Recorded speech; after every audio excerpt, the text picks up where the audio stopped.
बिस्मिल्लाहिर्रहमानिर्रहीम। अस्सलाम वालेकुम। आज मैं आपसे अल्लाह ताला के जिस नाम की फ़ज़ाइल व बरक़ात शेयर करूँगी वो है या जलीलु, ए जलालो जमाल वाले।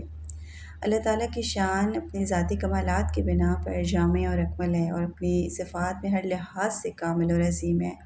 इसमें जमाल और जलाल की खूबियाँ बैक वक्त मौजूद हैं, इसीलिए इसे जलील कहा जाता है। अल्लाह अपनी सिफ़त जलाल की बिना पर मखलूक के अफ़ाल को सीधे रास्ते पर कायम रखता है और सिफ़त जमाल की बिना पर ही उन पर रहमत व करम फ़रमाता है और उन्हें नेमतें फ़रमाता है। किसी मखलूक के उसके हुज़ूर में दम मारने की ज़रूरत नहीं। अगर कोई उसके हुज़ूर में अकड़ने की कोशिश करता है तो वो उसकी गिरफ़्त में आ जाता है, इसलिए उसके जलाल और अज़मत से डरना चाहिए। अल्लाह ताला अपने लुत्फ़ व करम और सख्ती की बिना पर जलील है। ये सिफ़त जमाली है और इसके आदाद हैं 73 हैं इसके आदाद। इस नाम को, इस इस्म को पढ़ने की एक तासीर ये है कि इसमें खुदा की मखलूक को तस्ख़ीर करने के लिए ये बहुत मुजर्रब है। लिहाज़ा लोगों को मुसख़्ख़र करने के लिए, अपनी तरफ मुतवज्जो करने के लिए अगर कोई इस इस्म को 40 दिन तक 7300 टाइम्स पढ़ता है, 7300 मरतबा पढ़ता है तो, और उसके बाद रोज़ाना 1100 मरतबा इसको अपने विर्द में रखे तो अल्लाह ताला की मखलूक उसके लिए मुसख़्ख़र हो जाएगी और जो इसको पढ़ेगा वो लोगों की तवज्जो का मरकज़ बना रहेगा और हर कोई उससे मोहब्बत व इज़्ज़त से पेश आएगा। इस इस्म का दूसरा असर, इसकी दूसरी बरकत ये है कि अगर कोई बच्चा है जिसे आसेब का असर हो गया है तो इस इस्म को 7000 मरतबा पढ़ें और उसके बाद एक कागज़ पर इस नाम को लिखें और उसके इर्द गिर्द आयतुल कुर्सी लिख दें। यानी दरमियान में आपने अल्लाह ताला का ये नाम लिखना है या जलीलु और उसके इर्द गिर्द आयतुल कुर्सी लिख दें और उसको बच्चे के गले में डाल दें तो बच्चा तंदुरुस्त हो जाएगा और उसकी हर तकलीफ़ दूर हो जाएगी और जब तक ये ताबीज़ उस बच्चे के गले में रहेगा उसे डर महसूस नहीं होगा।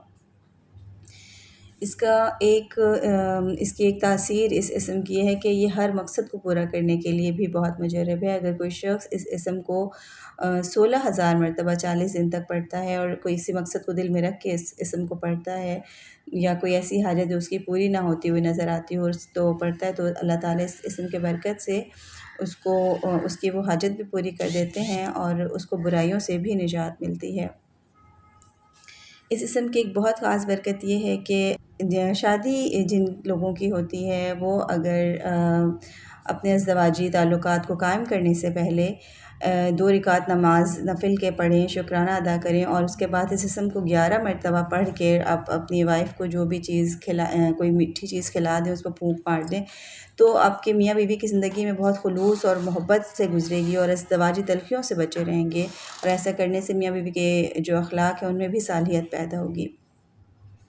इसके अलावा अगर कोई इस इस्म को अपनी अंगूठी पर लिखवा लेता है, कंधा करवा के पहनता है तो उससे भी इसको बहुत सारे बेनिफिट्स हासिल होते हैं और ऐसी अंगूठी पहनने वाले लोगों के लिए लोगों के दिलों में उनकी अज़मत कायम हो जाती है और ज़ालिमों के जुल्म से हिफाजत रहती है।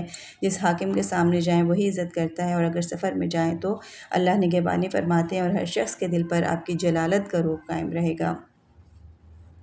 अगर कोई शख़्स इस इस्म की ज़कात अदा करता है जिसकी तादाद है 6250 मरतबा तो और डेली उसको खलवत में बैठ के इस इस्म को 6250 मरतबा 40 दिन तक पढ़ता है तो वो इसकी ज़कात अदा कर लेता है और उसके बाद वो जिस मकसद के लिए भी इसको फिर वो पढ़ता है, थोड़े से टाइम जो भी उसका पर्टिकुलर काम के जो नंबर्स हैं तो उसका वो काम ज़रूर हो जाता है। जो शख़्स चाहता है कि उसकी दोनों जहान की मुरादें पूरी हों, हर जायज़ काम होता रहे, ज़रूरत के मुताबिक दौलत हासिल होती रहे, तो इन उमूर को पेश नज़र रख के जो शख़्स 40 दिन तक इस वजीफ़े को पढ़ेगा तो अल्लाह ताला उसकी सारी दिली मुरादें पूरी करेंगे और इसके अलावा इसको पढ़ने से वो हमेशा बाइज़्ज़त भी रहेगा और हर दोस्त और दुश्मन पर वो गालिब रहेगा। वो एक आयत है आपको स्क्रीन पर लिखी हुई भी नज़र आ रही होगी, या जलीलुल मुतकब्बिरु अन कुल्लि शाइन फल अदलु अमरुहु वस्सिद्क़ु वअदुहु या जलील। यानी हर चीज़ से बढ़कर जलाल व जमाल वाले, बस उसका हुक्म अदल पर मबनी है और उसका वादा सच्चा है, ए जलील। ये आयत आपने पढ़नी है 40 दिन तक और ये आपने 73 टाइम्स पढ़नी है। तो आपकी जुमला मकासिद जितने भी हैं उन सब के लिए ये इस्म काफ़ी रहेगा। अल्लाह ताला हमें अपने नामों की बरकत से मुस्तफ़ीद फ़रमाए, हमें आसानियाँ अता करे और आसानियाँ तक़सीम करने वाला बनाए। व आखिरु दावाना अनिल हम्दुलिल्लाहि रब्बिल आलमीन।